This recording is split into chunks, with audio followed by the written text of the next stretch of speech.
Median home sales price at the end of Q2 was $412,300. I know for many of you watching, home prices are way more than that where you live. Mobile homes and modular homes have always been considered more affordable options. However, there are some hidden costs that you must understand before you purchase these type of homes. We're also going to talk about how you can finance mobile homes, so make sure you stay until the end. But first, I need you to hit that subscribe button. If you want to get better at real estate investing, you have to follow this channel. Also, be sure to go to the description of this video and you'll find a free training on how to invest out of state. First, we need to understand the difference between mobile or manufactured homes and modular homes. The manufactured home, as its name implies, has its standardized parts constructed and assembled in a factory. It's then transported and affixed to a location. In contrast, a traditional home is built from the ground up on your lot. While traditional homes may have a basement and usually sit on a foundation, manufactured homes typically don't. So this doesn't necessarily mean that your manufactured or mobile home is on wheels or that it's designed to be moved from place to place all the time.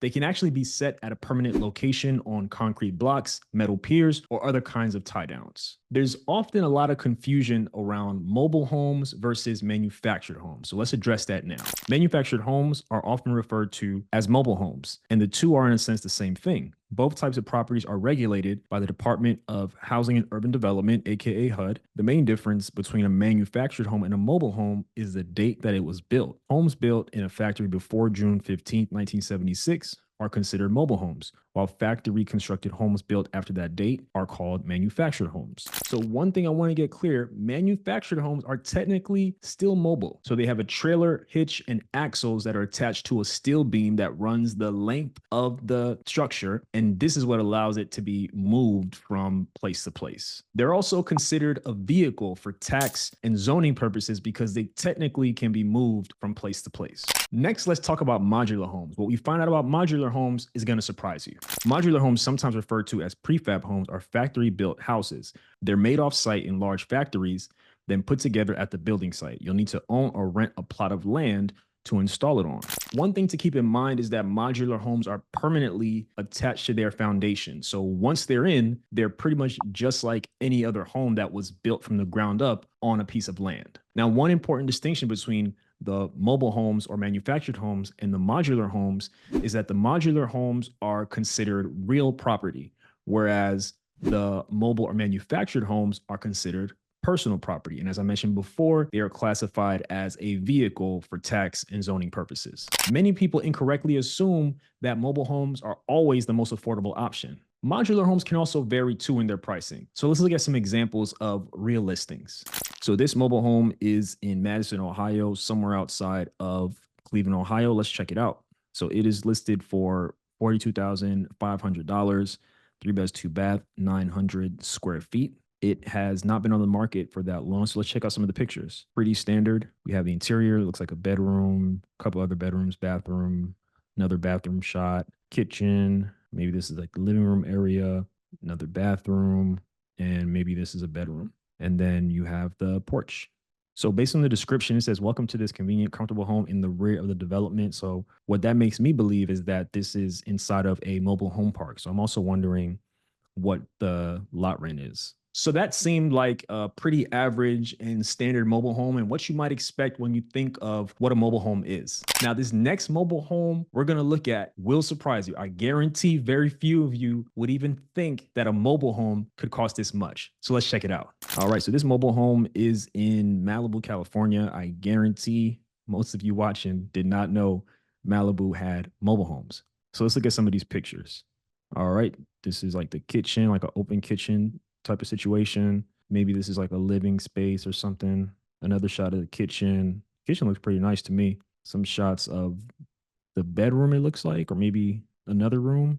And this is what looks like a bedroom. Bathrooms are pretty nice, nicer than I thought it would be. And then the exterior, this looks pretty nice. I like the black. And presumably there are views of the ocean from this mobile home. The beach looks like you probably could walk to the beach maybe, and looks like a community area, something like that. Yeah, if you look at the description, it says it's a newly remodeled 1 bed, 1 bathroom, custom design, updated interior. It is quite updated. Murphy bed desk combo. That's funny. This is a great opportunity to enjoy the coveted Paradise Cove lifestyle, and it's been on the market for over 200 days. And if you look at the map, it is right off of Pacific Coast Highway, which is a really nice area if you are familiar with the LA area. Now let's check out an example of a modular home. The one that we're going to look at was one that I really like. So definitely make sure you let me know what you think of it in the comments. All right, so this is by a company called Modular Home Direct, and it is a 2-bed, 2-bath, 1,000 square foot modular home. This is just a rendering, the photos we're going to look at, and it is currently listed at $57,640. So the interior is 640 square feet, and the deck is 320. So let's take a look at some of the renderings. Wow, very modern design, and floor to ceiling windows is pretty cool. I really like that. Definitely let me know what you think about that. And then there is also a shot, an aerial shot, where you can see what the layout could be inside. So you have the bedroom, what looks like a little dining area, kitchen, bathroom, etc. So as you can see, there is a range of prices for mobile homes. And for modular homes, we saw an example of what that could look like as well. And as you do more research, you'll see that the prices can be less than 100, they can be several hundred thousand. There's really no limit, and it really just depends on what it is you want. So when it comes to real estate, one thing folks are always talking about online is appreciation. However, one of the two home types typically does not benefit from appreciation.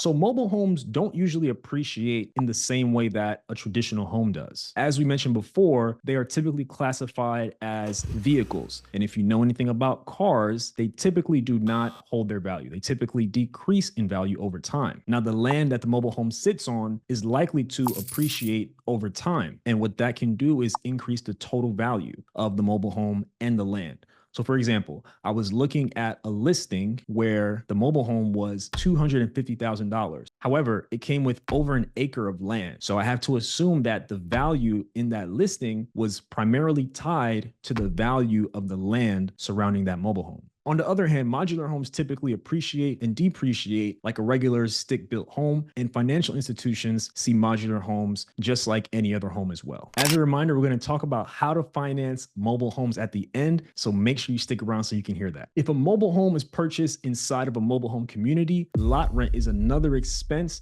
that you're going to have to deal with. The average lot rent for mobile homes at the end of 2023 was $679, which is $46 more per month than it was in the prior year. So it's only going up. So it's very clear that a downside of owning a mobile home where you don't own the land is paying that lot rent. And to emphasize that point, let's look at an example. How long has your house been on the market? Over 2 years. Debbie Powell says she's been trying to sell her home in the Falls at Ormond Beach Mobile Home Park for over 2 years, but no takers.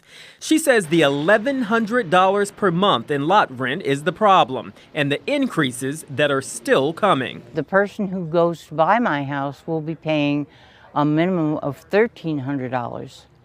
So as soon as you talk about that with the potential buyer, they don't want to talk to you anymore. What are you paying for lot rent now? $1,500 a month. Dawn Augsbury says her lot rent has increased $500 in 3 years. I would be homeless if it wasn't for my best friend. My friend of 30-some years, she pays my rent. She pays for my food if I can't. About 400,000 Floridians live in mobile homes across the state, and there are about 3,500 parks. In some, you own the house and the land, but in others, you lease the land. Lawmakers say the increases are happening statewide. So if you've watched my previous videos, one thing we've discussed is the fact that special assessments and increased HOA fees are pushing people out of their condos. As we can see, the same thing is happening with mobile homes because of the lot rent. The challenge is fees like special assessments, fees like increased lot rent for mobile homes, it makes it very difficult to sell.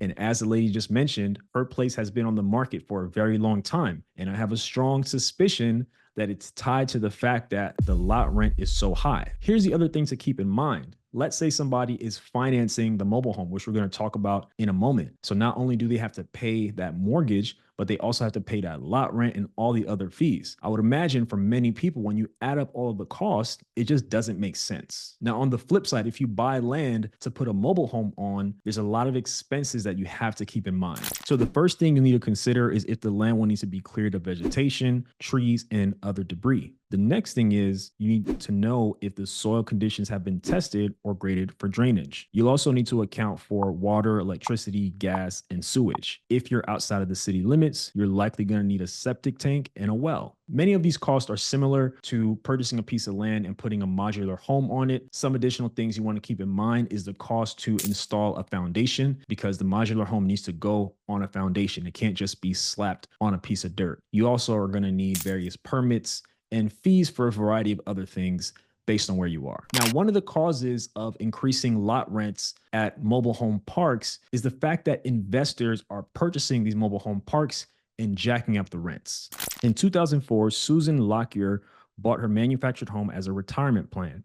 Moving from Seattle slashed her monthly housing costs from $900 per month to $425 per month. Lockyer, 78, would still be paying lot rent like many other manufactured homeowners who lease the land under their houses. With a Social Security payment of $1,419, she thought she could afford the rent increases, only $10 to $30 each year. This was a good plan, and it was a good plan for 18 years, she said, until GSC Investments bought the park. The first thing that happened is that the rent was raised $100 from $620 per month to $720 per month. Now, what happens next is totally unacceptable, and I don't believe any senior should be put in a position that this woman was put in the next part of this article. As you all know, and as you can see, probably from even your experience, many seniors are on fixed incomes. They're not in their working years. They can't just go and get a job. Some of them physically can't even go and get a job.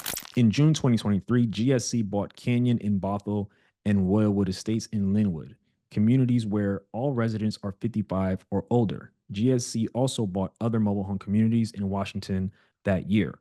Many residents who spoke with the Daily Herald said that they felt stressed and afraid of being pushed towards homelessness. In 2 months, Lockyer will be facing another $100 annual increase, a nearly 14% rent hike. The company will also no longer cover water and garbage fees, raising housing costs even more. So you let me know in the comments, is it fair? Is it right that lot rents continue to increase? As we mentioned, she already had a $100 increase when they bought the property, and now she's getting ready for an additional $100 increase. And she's not the only one. This is happening all over the country. So you watching, let me know what you think. Is this right? And what can we do to change it? Now, many of you might be thinking, if the lot rent is simply too much in a mobile home park, then you can just take it easily and transport it to another mobile home park where the rent is much cheaper. According to Forbes, the cost to move a mobile home can range anywhere from $5,000 to $13,000. However, the national average is about $9,000. You also have to factor in disconnecting from the utilities and things at the current mobile home park and transferring it to another mobile home park and reconnecting everything as well. There's a cost associated with moving and connecting and disconnecting all of those things. So it's not cheap. If your mobile home is located in an area that is prone to natural disasters, then your insurance premiums are going to be higher. The same goes for modular homes or really any other home. As we've seen and documented on this channel, places that are prone to natural disasters, their insurance costs have increased exponentially over the past year or so. Now let's learn how to finance mobile homes. So you can actually get an FHA loan for a mobile home. There are two versions of the FHA loan for mobile homes. It's called a Title I loan or a Title II loan. A Title I manufactured home loan can be used in several ways, including to finance the purchase of a new or used manufactured home, refinance a manufactured home purchase, to buy the developed lot on which to locate this type of home, and for a combination purchase of both the lot and the home itself.